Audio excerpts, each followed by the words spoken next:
এরপরে বাৎসরিক পূজা অনুষ্ঠানের দিন আসলো। কিছুদিন আগে একটা হয়েছে না, সরস্বতী। এটা বোধহয় হিন্দু ভাইদের বিদ্যার দেবী। এরা এক একজনের কাছে এক একটা জিনিস নিয়ে যাওয়া লাগে। আমরা সব জিনিস চাই একজনের কাছে, তিনি কে? আল্লাহ। এটা কঠিন না সহজ? বিদ্যার জন্য ওই মন্দিরে, সৌন্দর্যের জন্য এই মন্দিরে, খাদ্যের জন্য দুর্গার কাছে, ঝামেলা না? আমরা সব কিছুর জন্য একজনের কাছে যাই, তিনি কে? আল্লাহ। বাৎসরিক পূজা অনুষ্ঠানে সবাই ইব্রাহিমরে ধরছে, ইব্রাহিম চল আমরা পূজা দিতে যাব। সাইয়েদনা ইব্রাহিম ফানাযারা নাযরাতান ফিন নুজুম, তাকালেন আকাশে আর বললেন ইন্নী সাকিম, আমি যেতে পারবো না, আমি অসুস্থ। আমি কি? আসলে সুস্থ ছিলেন তো। অসুস্থ বললেন কেন? কারণ অসুস্থতা দুই ধরনের, চিল্লায় বলেন। একটা শারীরিক আর একটা মানসিক। সাইয়েদনা ইব্রাহিম মানসিকভাবে প্রচন্ড বিপর্যস্ত ছিলেন, অসুস্থ ছিলেন। এর কারণ গোটা উম্মাত মূর্তির পূজা করে, এই দৃশ্য দেখে কোনো নবী মানসিকভাবে সুস্থ থাকতে পারে না। উনি বললেন আমি অসুস্থ, তোমরা যাও। সবাই বলল ঠিক আছে আমরা যাই। ইব্রাহিম তুই আমাদের ঘরের মূর্তিগুলারে পাহারা দে। মূর্তি পাহারাদার একজন ভালো লোক পাওয়া গেছে। মূর্তি পাহারা দেওয়ার জন্য ভালো একজন পাহারাদার পাওয়া গেছে, নাম? কথা কন, কথা বুঝতে কষ্ট হচ্ছে মনে হয়। মূর্তি পাহারা দেওয়ার জন্য কারে পাওয়া গেছে? সাইয়েদনা ইব্রাহিম কয় ঠিক আছে আজকে পাহারা দিমু, জন্মের পাহারা। যা তোরা দিতাছি, পাহারা দিতেছি যা। এইবার সাইয়েদনা ইব্রাহিম মূর্তির ঘরে ঢুকলেন। দেখেন কি সুন্দর কথোপকথন আল্লাহ তুলে ধরলেন। আল্লাহু আকবার। মূর্তির ঘরে, দেবীর ঘরে ঢুকে উনি ঘুরে ঘুরে তাকায়, দেখে একটা এমনি হা করে, আরেকটা ব্যা করে, এরকম 14-15টা হাত নিয়ে তাকায় আছে। উনি সবগুলার সামনে এভাবে তাকায় আছে। দেখে এক একটা এক এক চেহারার, একটা হাতির গণেশ স্টাইলের, আরেকটা এরকম, আরেকটা নারীর, আরেকটা বাঘের, আরেকটা তলোয়ার নিয়ে আইতাছি কোপায় ফেলাবো। আছে না নাই? সবগুলোর সামনে যায়, যে যে দেখে আর অবাক হয় কত ধরনের খোদার কাছে এরা কত কিছু চায়। আর যে দেখে প্রত্যেকটার সামনে ডেজার্টস আইটেম, মিষ্টান্ন, এক একটার সামনে রসমালাই, এক একটার সামনে কালো জাম, লাল জাম, রসগোল্লা, চামচাম, দুধ মালাই, মালাই চপ। আছে না নাই? জিব্বায় পানি চলে আসছে নাকি? তো সাইয়েদনা ইব্রাহিম অবাক, কি রে এত মূর্তি, এত ডিজাইন, এত ভাবে এরা অঙ্গভঙ্গি করে আছে, এত খাবার দেয়া, খায় না কেন? সাইয়েদনা ইব্রাহিম ভাবলেন মনে হয় নাগাল পাই না, আমি একটু তুল্লা ধরি। উনি রসমালাইয়ের বাটিটা নিয়ে, যেটা হা করে আছে ওইটার সামনে যায়, কয় খা। কি কয়? বানাই কইতেছি মনে হয়। ফারাগা ইলা আলিহাতিম, মূর্তিগুলোর কাছে গেলেন। ফাকালা আলা তাকুলুন, খাবি না? ওই খাবি না ডারে আমি কিছু খা, কোরআন থেকে বলছে, ঠিক কি না? উনি ভাবলেন ওরা হয়তো খেতে পারে না, নাগাল পাচ্ছে না, কিংবা আমারে দেখে লজ্জা পাচ্ছে। নিজ থেকে রসমালাইয়ের বাটি তুলে ধরলেন। উনি বললেন খা, আর ওগুলা কয় হা হা করে রয়েছে, নড়েও না চড়েও না। উনি মুখের সামনে তুলে ধরে বললেন আলা তাকুলুন, খা। সবগুলার সামনে গেলেন, খা খা। কেউ খায় না, ওগুলো হা করে আছে। সাইয়েদনা ইব্রাহিম বললেন খা, কেউ কথা কয় না। উনি বললেন খাবি না কেন? তাইলে কথা ক। এই যে কষ্ট করে উড়াইলি, মুখের সামনে দিলাম, খাবি না কেন? কথা বল। আল্লাহ তাকুলুন, খাবি না কেন? কথা বল। মালাকুম লা তাতাকাল্লামুন, খাবি না কেন? মালাকুম লা তানতিকুন, হয় খা নয় কথা ক। বলতেই লাগলেন খা খা। প্রত্যেকটা মূর্তির সামনে গেলেন, খা। ওগুলা করে আছে হা, কোনো কথা কয় না। কয় কেন খাবি না? তাহলে কথা ক। খায়ও না, কথাও কয় না। আপনার ছেলে বায়না ধরছে, আব্বা চানাচুর খাম। কি খাম? চানাচুর কিনে দিলেন, এই নে চানাচুর। এখন চানাচুর খায় না। কিরে বাপ খাবি না কেন? কথাও কয় না। খায়ও না, কথাও কয় না। এখন বাকি আছে কোনটা? কথা কন।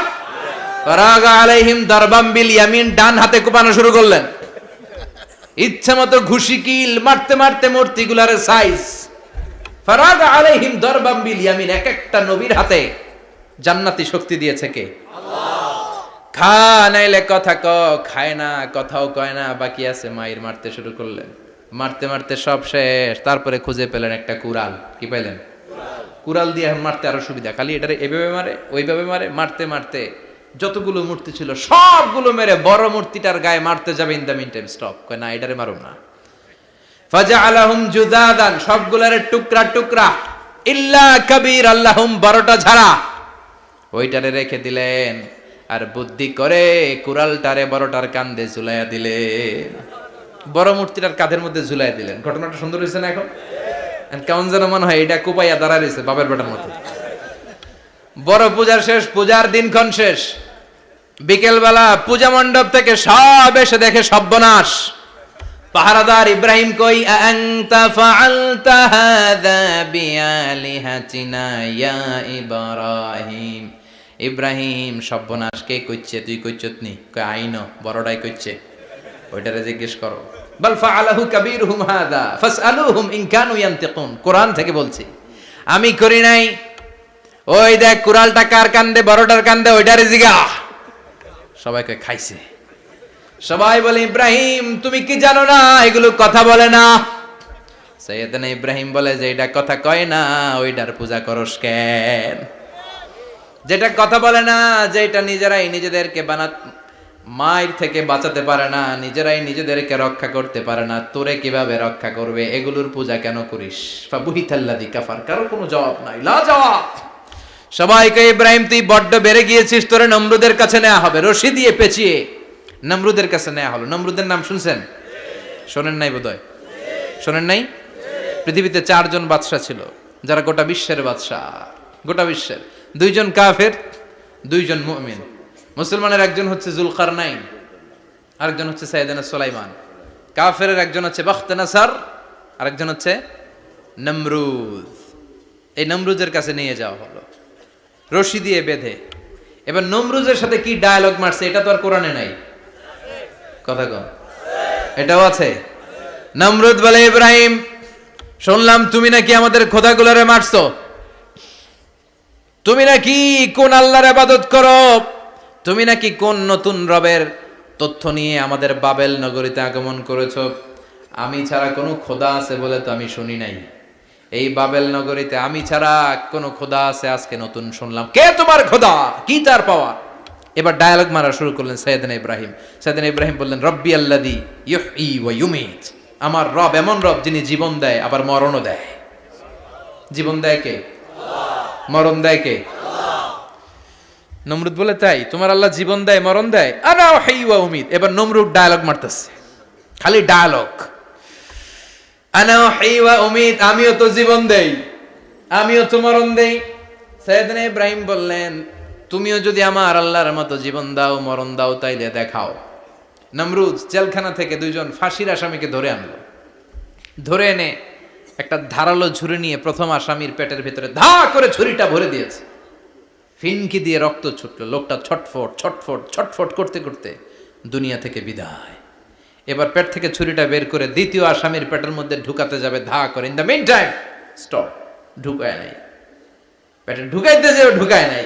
কয়, ইব্রাহিম এই যে দেখো, তোমার সামনে প্রথম লোকটারে আমি মৃত্যু দিলাম, আর এটারে মৃত্যুর পথ থেকে বাঁচাই এটারে আমি জীবন দিলাম। প্রথমটারে দিলাম জীবন, পরেরটারে দিলাম, প্রথমটারে দিলাম মরণ, পরেরটারে দিলাম জীবন। তোমার রব যেরকম করে জীবন দেয় আর মৃত্যু দেয়, আমিও জীবন দেই, আমিও মৃত্যু দেই। চিল্লায় পড়েন নাউযুবিল্লাহ। সাইয়েদনা ইব্রাহিম বিপদে পড়ে গেলেন। তাই তো, আসলেই তো প্রথম লোকটারে মৃত্যু দিল, দেয় নাই? কথা কন, ছুরি মেরে রক্ত বের করে ওর মৃত্যু দেয় নাই? পরের লোকটারও একই ভাবে মৃত্যু দিতে যে সেখান থেকে বাঁচিয়ে জীবন দিল। ভেজাল আছে না নাই? এবার সাইয়েদনা ইব্রাহিম বলে, ফাইন্নাল্লাহা ইয়াতি বিশ-শামসি মিনাল মাশরিকি ফাআতি বিহা মিনাল মাগরিবি ফাবুহিতাল্লাযী কাফার। সাইয়েদনা ইব্রাহিম বললেন, বুঝলাম তুমি আমার আল্লাহর মতো জীবন দাও, বুঝলাম তুমি আমার আল্লাহর মতো মরণ দাও, কিন্তু নমরুদ খেয়াল করে শোনো, আমার আল্লাহ প্রতিদিন সকাল বেলায় পূব আকাশ থেকে জল জলে সূর্যটা উঠায়। তোমার যদি এরকম কোনো ক্ষমতা থাকে, তুমি আগামীকাল সকাল থেকে পূর্ব দিক থেকে সূর্য না উঠিয়ে পশ্চিম দিক থেকে সূর্যটা উঠাও। ফাবুহিতাল্লাযী কাফার। এবার ধরা গেছে, এবার জায়গার মধ্যে ধরা, একেবারে স্টপ, লা জবাব। নমরুদের মুখে কোনো জবাব নাই। এবার নমরুদের মেজাজ নরম নাকি গরম? কথা কন। গরম মেজাজ নিয়ে কয়, হাররিকু, এটারে আগুনে জ্বালা, এটারে আগুনে ফেল। নমরুদ বুঝে নাই যে আগুনের মালিক কে। বিশাল আগুনের কুণ্ডলি পাকিয়ে সাইয়েদনা ইব্রাহিমকে আগুনের মধ্যে ফেলে দেয়া হলো।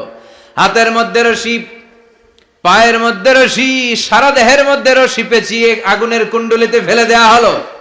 মুহূর্তের মধ্যে আগুনের প্রজ্বলন শক্তি ওই রশিগুলোকে জ্বালিয়ে পুড়িয়ে ছারখার করে দেয়, কিন্তু সাইয়েদনা ইব্রাহিমের দেহের একটা পশমও জ্বালায় না। যে রশি দিয়ে টাইট করে বাঁধছে ওনার দেহের সাথে লাগানো টাচ করা রশি, ওই রশি জ্বলে যায়, কিন্তু সাইয়েদনা ইব্রাহিমের পশম জ্বলে না। চিল্লায় পড়েন আল্লাহু আকবার। ওই ঈমানটা দরকার। ওই ঈমান যদি ঈমানের মতো হয়, আগুনের কুণ্ডুলকে ফুল বাগান বানিয়ে দিবে কে? আল্লাহ। সাইয়েদনা ইব্রাহিম বসে রইলেন। নমরুদ কয় আরো আগুন জ্বালা, এলাকার বড় বড় গাছগুলো তক্তাগুলো কেটে আগুনের কুণ্ডলিতে ফেল। তক্তা লাকড়িগুলো আগুনের কুণ্ডলিতে ফেলা মাত্র দাউ দাউ করে লাকড়িগুলোকে, তক্তাগুলোকে আগুন জ্বালিয়ে দেয়, কিন্তু সাইয়েদনা ইব্রাহিমকে জ্বালায় না। সুবহানাল্লাহ। আগুনের মালিক কে? ওই আল্লাহ আজও আছে না নাই? তিনি আগুনরে অর্ডার করলেন, সৃষ্টির শুরু থেকে তোকে একটা ধর্ম দিয়েছি, সব জ্বালিয়ে দেয়া, পুড়িয়ে দেয়া, আজকে কয়েকদিনের জন্য তোর ধর্মটাকে আমি স্টপ করে দিলাম। চিল্লায় পড়েন আল্লাহু আকবার। কুলনা ইয়া নারু কুনি বারদান ওয়া সালামান আলা ইব্রাহিম। আল্লাহ বললেন আগুন খবরদার, আমার ইব্রাহিমের গায়ের যেন পশম না পুড়ে যায়, কারণ ইব্রাহিমের সন্তান হবে ইসমাইল, আর ওই ইসমাইলের বংশে আমি পাঠাবো আখিরি জামানার পয়গাম্বার। ইব্রাহিমের জন্য কিছু না হয়, কোন ইবারদা, ঠান্ডা হয়ে যা। কি হয়ে যা? কিন্তু এত বেশি ঠান্ডা হবি না যাতে ইব্রাহিমের সর্দি না লেগে যায়। সুবহানাল্লাহ। আগুন বলে আপনি বললেন কোন ইবারদা, ঠান্ডা হ, আবার কোন এত ঠান্ডা হবি না যাতে সর্দি না লাগে। কেমন ঠান্ডা হবো? আল্লাহ বললেন সালামান আলা ইব্রাহিম, সালাম হয়ে যা, শান্তির গুলবাগিচা হয়ে যা, এয়ার কন্ডিশন নাতিশীতোষ্ণ হয়ে যা। চিল্লায় পড়েন আল্লাহু আকবার। 40 দিন ছিলেন এই আগুনের কুণ্ডলিতে, কিচ্ছু হয় নাই। সুবহানাল্লাহ পড়বেন না? শেষ জীবনে উনি ওনার নাতিপুতিদের সাথে গল্পের সময় বলতেন যে আমার জীবনে সবচেয়ে আরামদায়ক সময় কাটিয়েছি আমি ইব্রাহিমের আগুনের, নমরুদের আগুনের কুণ্ডলির ভেতরে থেকে। চিল্লায় এখন সুবহানাল্লাহ। তার মানে পুরো আগুনের কুণ্ডলির গুলবাগিচা বানিয়ে দিয়েছে কে? ওনার জীবনের শ্রেষ্ঠ সময় নাকি এটা, সবচেয়ে আরামসে নাকি কাটিয়েছে এই আগুনের কুণ্ডলির ভেতরে। চিল্লায় পড়েন আল্লাহু আকবার। এবার আল্লাহ ডেকে বলেন নমরুদ অনেক হয়েছে, আর না, অনেক চান্স তোমারে দিছি আমি, অনেক ছাড় দিছি, মাগার ছেড়ে দিব না। আল্লাহ কি দেয়? ছাড় দেয়, ছেড়ে দেয় না। মনে থাকবে? চিল্লায় বলেন তো আল্লাহ কি দেয়? কি দেয় না? নমরুদরে এতক্ষণ ধরে কি দিছে, কিন্তু কি আল্লাহ ছেড়ে দিবে? কথা বলেন। আল্লাহ বলে তোরে মারতে আমার কামান লাগবে না, গোলা লাগবে না, ফেরেশতা লাগবে না, তলোয়ার লাগবে না, নমরুদ তোরে মারবো আমি ল্যাংড়া মশা দিয়া। ফাআরসালাল্লাহু তাআলা বাউদা, আল বাউদাতু জুনদুম মিন জুনুদিল্লাহ। এই মশাগুলো আল্লাহর সৈনিক। কথা কন। এই মাছিগুলো আল্লাহর সৈনিক, এই সাপ আর ব্যাঙগুলো আল্লাহর সৈনিক, এই বাতাস আল্লাহর সৈনিক, এই মাটি আল্লাহর সৈনিক। মাটি যদি কাঁপাকাঁপি শুরু করে বসে থাকা যাবে? কথা কন। ভূমিকম্প হইলে সব দৌড়াদৌড়ি আছে না নাই? আগুন লাগলে দুর্ঘটনা আছে না নাই? বাতাস যদি 70 থেকে 80 কিলোমিটার বেগে ছুটে আসে দুর্ঘটনা আছে না নাই? ফারসালাল্লাহু বাউদা, আল্লাহ একটা ল্যাংড়া মশা পাঠালেন। এই ল্যাংড়া মশা নাকের ভিতর দিয়ে ঢুকে মস্তিষ্কের মাঝখানে যে কামড়াতে শুরু করেছে। মশার কামড় খাইছেন না আপনারা? শীতকালে যখন আমরা কম্বল মোড়া দিয়ে ঘুমাই, কানের সামনে যখন পন পন শুরু করে কেমন লাগে? কি বিরক্তি লাগে না? আবার ঝেড়ে টেরে আবার শুই, আবার পন পন। তো পন পনের আওয়াজই আমাকে সহ্য হয় না। ওই মশা নাকি দিয়ে ঢুকে এদিকে কামড়া, ওই বেড়ার কেমন লাগে? কথা কন। নাকের ভিতর দিয়ে মশা ঢুকে ভিতরে কুটকুট কুটকুট করে কামড় মারে। এই কামড় খাইয়া নমরুদ এবার নাচানাচি শুরু করছে। I M A disco dancer. Or dance দেখে সবাই হাসে, একেবারে I M A disco dancer. Or dance দেখে সবাই অবাক। ঘটনা কি? খোদাই লাফাইকে। এতদিন ধরে সবাই নমরুদরে পূজা করতো আর বলতো নমরুদ সবচেয়ে বড় খোদা, নমরুদ সবচেয়ে। এখন খোদা কি করে? ড্যান্স দেয়। চিল্লা এখন কি দেয়? এবার নমরুদ বাঁচার জন্য মাথার মধ্যে আঘাত করে, কিন্তু মশা বের হয় না। চিল্লায় আওয়াজ করে উত্তরে বলেন মশা ঢুকছে কার অর্ডারে? এই মশা বেরোবেও কার অর্ডারে? মাথার মধ্যে আঘাত করে ঘুষি মারে, কিল মারে, কিন্তু মশা বের হয় না। এবার আশেপাশের যারা আছে খাদেম খুদ্দাম কয় তোরাও ঘুষি মার। খাদেম গোদ্দাম মনে মনে কে আজীবন অনেক মারছস, আজকে আমরা মারুম। সুযোগ পায়া কিলের উপর কিল আর খুশি। আজীবন অনেক কাজ করাইছিস আমাদেরকে দিয়ে, অনেক জুলুম করেছিস, আজকে সুযোগ পেয়েছে মতো মাইরা লই। খাদেম গোদ্দাম ওরাও কিল ঘুষি, ঘুষাইতে ঘুষাইতে চেহারার মানচিত্র পাল্টাই দিছে, মাকার মশা বের হয় না। এই মশা ঢুকছে কারা দেশে? কথা কন। এই মশাটা যদি বেরোতে হয় অর্ডার লাগবে একজনের, চিৎকার করে বলেন তিনি কে? নিজেও মারে বেরোয় না, খাদেম খুদ্দামরা মাথার মধ্যে কিল ঘুষি মারে বেরোয় না। নমরুদ কয় এবার আমারে জোতা মার। কি মার? আমরা পরি প্লাস্টিকের জুতা, বাটার জুতা, অ্যাপেক্সের জুতা, আগে পড়তো খরমের জুতা। খরমের জুতা বানাই কি দিয়া? কথা কোন।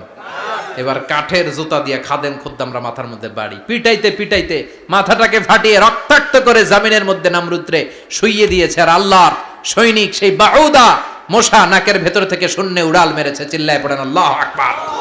তার মানে এত শক্তিশালী হয়েও, গোটা বিশ্বের রাজা হয়েও নমরুদের ক্ষমতা নমরুদরে বাঁচাতে পারে নাই। চিল্লায় পড়েন ঠিক কিনা? এজন্য ক্ষমতা কাউরে বাঁচাতে পারে না, দাপট কাউরে বাঁচাতে পারে না, অহংকার কাউরে বাঁচাতে পারে না, সৈন্যবাহিনী কাউরে বাঁচাতে পারে না। বাঁচাতে পারে একজন, চিৎকার করে বলতে হবে তিনি কে? পৃথিবীতে কেউ তো স্থায়ী হয় না, হোক না সে ফেরাউন কিবা নমরুদ। কেউ ভাবে চিরদিন রয় না, কেউ ভাবে চিরকাল রয় না। পৃথিবীতে কেউ স্থায়ী হয় না, নামাজে পড়ো আজ দিলে মে তোমার চরণ তলে, হৃদয় যায় নামাজ।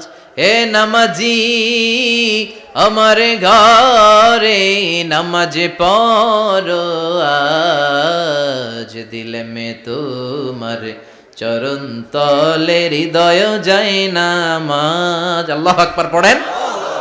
তিনি দোয়া করলেন, আল্লাহ রব্বি জাআলনি মুকিমাস সালাহ। আল্লাহ আপনি আমার নামাজ কায়েমকারী বানান। কি কায়েমকারী? নামাজ। তার মানে নামাজ পড়লে সবাই মিলে পড়তে হবে, ঠিক কি না? নামাজ কায়েমকারী বানান। আমার সন্তান ইসমাইলের নামাজ কায়েমকারী বানান। আমার দোয়াটা কবুল করেন। কবুল করে নিল কে? আবার বললেন আল্লাহ মক্কার নিরাপদ বানান। কবুল করলো কে? আবার বললেন ওয়াবা'আস ফীহিম রাসূলা।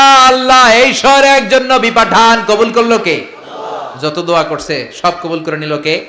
এজন্য সাইয়েদনা ইব্রাহিমের জীবনী থেকে কি কি শিক্ষা গুনতে শুরু করেন। নাম্বার 1, আল জিহাদু দিদ্দা শিরক। ওনার জীবন থেকে প্রথম শিক্ষা হচ্ছে শিরকের বিরুদ্ধে জিহাদ। মুমিনের জীবনে জিহাদ চলবে কিসের বিরুদ্ধে? উনি মূর্তির সাথে আপোষ করে নাই, গাছের সাথে আপোষ করে নাই, মাছের সাথে আপোষ করে নাই, ধ্রুব তারা চাঁদ সূর্যের সাথে আপোষ করে নাই। উনি এক আল্লাহকে খুঁজে পেয়েছে। চিল্লায় বলেন ঠিক কি না? আল্লাহ সব গুনাহ ক্ষমা করে, শিরকের গুনাহ ক্ষমা করে। 2 নাম্বার শিক্ষা হচ্ছে সত্যকে অন্বেষণ করতে হবে। ওইটা আমার বাবার বিরুদ্ধে যাক, ওইটা আমার দাদার বিরুদ্ধে যাক, ওইটা আমার দলের বিরুদ্ধে যাক, ওইটা আমার মতের বিরুদ্ধে যাক, সত্য যেখানে আমিও সেখানে। চিল্লায় এখন ঠিক কি না? এটা হচ্ছে সাইয়েদনা ইব্রাহিম আলাইহিস সালামের ঈমান স্পিরিট। শিরকের বিরুদ্ধে মুমিন জিহাদ করবে। সত্য যেখানে আছে মুমিন তালাশ করে সেটাকে ছিনিয়ে আনবে। সাইয়েদনা ইব্রাহিমের জীবনী থেকে 3 নাম্বার শিক্ষা হচ্ছে ভিশনারি অ্যাটিটিউডের হতে হবে মুমিনের। আমরা খালি 10 বছরের হিসাব করি, 20 বছর, 50 বছর। ইহুদিরা হিসাব করে 200 বছরের। কোনো কাজ করার আগে 200 বছর পরে কি হইতে পারে ওইটা হিসাব করে। সাইয়েদনা ইব্রাহিম এরকম ভিশনারি ছিলেন। এজন্য দোয়া করেছেন রব্বানা ওয়াবা'আস ফীহিম রাসূলা। আল্লাহ যদিও ধুধু প্রান্তর জনমানব হীন একটা এলাকা, আপনি এলাকায় এমন একজন নবী পাঠায়েন যেই নবীর আঁচলের নিচে গোটা বিশ্বটা একত্রিত হয়ে যাবে। কবুল করলেন কে? কি ভিশন দেখছেন, কি ভিশনারি অ্যাটিটিউড। তিনি তখন থেকেই বিশ্বনবীকে দেখতে পেয়েছিলেন। এজন্য ভিশনারি অ্যাটিটিউডের হন, স্বপ্নবাজ হন। স্বপ্ন সেটা না যেটা মানুষ ঘুমিয়ে ঘুমিয়ে দেখে, স্বপ্ন সেটা যেটা অর্জনের আকাঙ্ক্ষা মানুষের ঘুমাতে দেয় না। এটা ছিলেন সাইয়েদনা ইব্রাহিম, ভিশনারি অ্যাটিটিউডের ছিলেন। 4 নাম্বার শিক্ষা যোগ্য প্রজন্ম তৈরি করে যাওয়া। উনি কি প্রজন্ম তৈরি করছে দেখেন। প্রথম ছেলে ইসমাইল, দ্বিতীয় ছেলে ইসহাক। ইসহাকের চ্যানেলে বনি ইসরাইলের সব নবীরা আসলো, আর এই চ্যানেলে বিশ্ব নবী আসলো। তার মানে বাপকা বেটা সিপাহিকা ঘোড়া। প্রজন্ম তৈরির দরকার আছে না নাই? শিরকের বিরুদ্ধে লড়াইয়ের দরকার আছে না নাই? আর নবীদেরকে মডেল হিসেবে মানার দরকার আছে না নাই? আমাদের মডেল কি কবিরা না নবীরা? নায়করা না নবীরা? নেতা নেত্রীরা না নবীরা? আমরা যেন নবীদেরকে মডেল হিসেবে মেনে জান্নাতে উপযুক্ত